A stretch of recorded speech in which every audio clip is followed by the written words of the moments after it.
question that we constantly get is this PSP2? And the reality is when we started concepting for Vita, it was never designed to be PSP2. We always looked at it as something so much greater.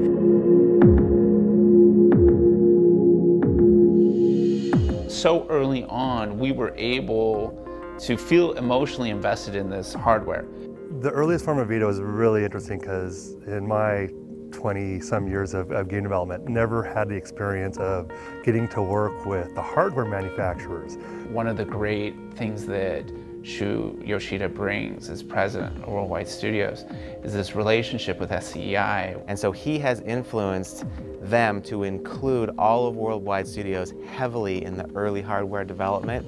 And in my experience, and I've been here a long time, I haven't seen something like this, where everybody had a voice. You know, the engineers were asking for all sorts of input from the game developers on, you know, what about, you know, what kind of analog sticks, you know, should the button be concave or the stick, or, you know, convex. And that includes, you know, our internal studios, included third parties. Like, we brought in everybody. The further we got into production, I'm like, wow, this thing's a beast. When you can touch essentially a box and a pile of wires and tell those engineers what you think, it makes a huge difference as opposed to some guys handing you a machine when it's all done and saying, do your best. But we did look at a really broad range of things, and then when we looked at the final product, we wanted it to be something that was so markedly different than where mobile is, that we stopped talking about mobile and portable devices. We kind of leave that in the past. This is really kind of superseding the market in entertainment experiences. But where this thing really started to shine was when you had that big 5-inch high-def screen in front of you, right? Then you realized, okay.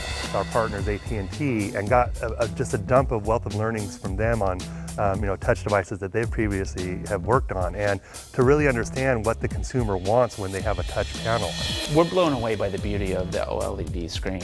I mean, it's absolutely a gorgeous experience. And what it does is it's probably the closest to a PS3 visual experience that you're gonna ever be able to find on any handheld. First time we saw the screen, it was like, wow, it's so vibrant. Screen is just a gorgeous OLED screen, and it's just fun to look at anything on that screen. The size of the screen, it's really big enough to immerse you in the game, whereas you can't get that with, you know, a phone or something like that. So it really kind of is big enough to cross that boundary from I'm immersed in the game to I'm just, you know, tapping on something. Ergonomically, it's just more comfortable to hold something where you're not. It's nice to have something that's a little more substantial to hold on to. Your hands aren't compressed, you don't have cramps, it feels good. And the weight of it, it's not too heavy, it's not too light. So it just felt comfortable. No, we're really comfortable, and we really back going to the bigger screen, because when you look at the performance of Vita, you know, powerful CPU and in particular GPU, we can really push things, and to get the best out of it, you need a beautiful screen like that. No, so the developers are super excited about what they're seeing on screen. The simple little thrill of, hey, I gotta get this guy from point A to point B, and how do I do it? Oh, there's some things I can interact with from behind my game machine, push them out towards me. The creation of all creation, being able to rise mountains with your fingertips.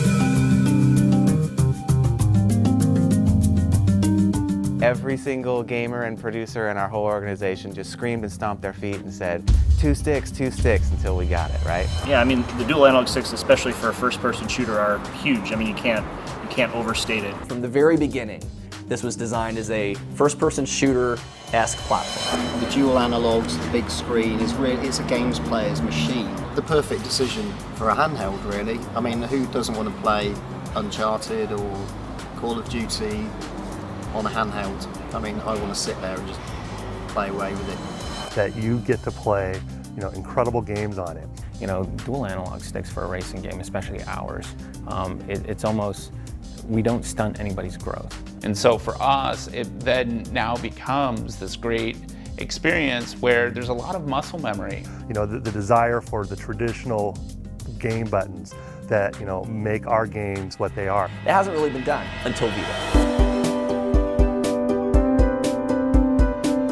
I think the Wi-Fi 3G component allows us to do something that we haven't taken full advantage of before. Things like the near functionality on Vita, to be able to drop a digital gift, and if anyone else comes through that same general area with a Vita and they're looking for gifts via near, like, hey, someone that was playing Mod Nation Racers or Uncharted dropped a digital gift. You always have a connection to what's going on with other people that are playing, and it just kind of reminds you that the game is there. You know, you can see your friend just started playing a match, and you can like, okay, I'm going to go and jump into that match. But it's also a good tool for socialization. So when you see that people have downloaded your creations, okay, well that's exciting, and you can help foster the community. It just helps that communication and collaboration.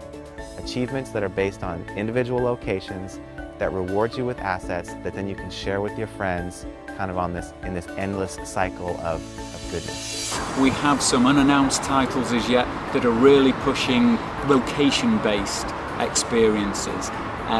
You know, really will bring through the beauty of taking your Vita out with you to play.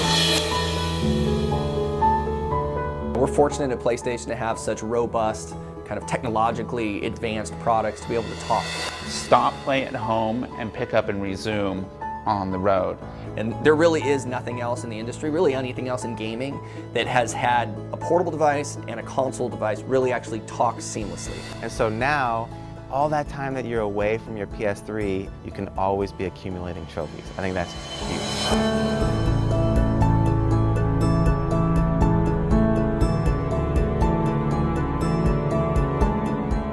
Again, the thing is so packed with so many different features, there's almost nothing that didn't make it in. You know, really, it is kind of a do-everything device. It makes all the sense in the world, and it's all about the game.